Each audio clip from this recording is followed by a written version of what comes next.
Pemirsa sanemangkin pemerintah Kabupaten Gianyar durung mungkah objek wisata, miwah daya tarik wisata.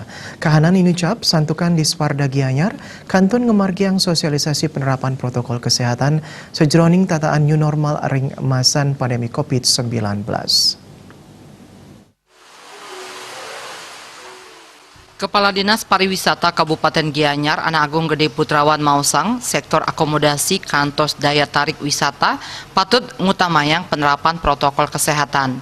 Penerapan protokol kesehatan taler nenten Presiden Lempas saking protokol kebersihan, ketertiban taler kenyamanan. Inggian ring akomodasi wiadin ring objek daya tarik wisata patut ngemargiang social distancing miwah physical distancing. Sejroning social distancing akomodasi restoran wiadin objek wisata patut nyagayang serana genah ngewajikin tangan.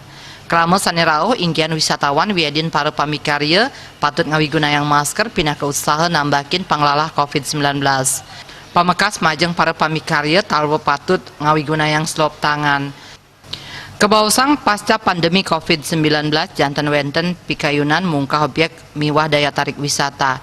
Sakewanten kantun nyantosang pamutus saking pemerintah Provinsi Bali. Nyabran akomodasi restoran wiadin objek wisata patut medue SOP tatanan new normal COVID-19.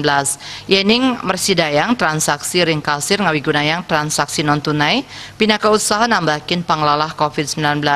Untuk SOP protokol kesehatan janten wenten pemberlakuan kapasitas ring suang-suang genah wisata minekadi 50% saking kapasitas maksimal mangde presiden ngemargiang physical distancing. Wirnaya bisnis Bali nguningayang.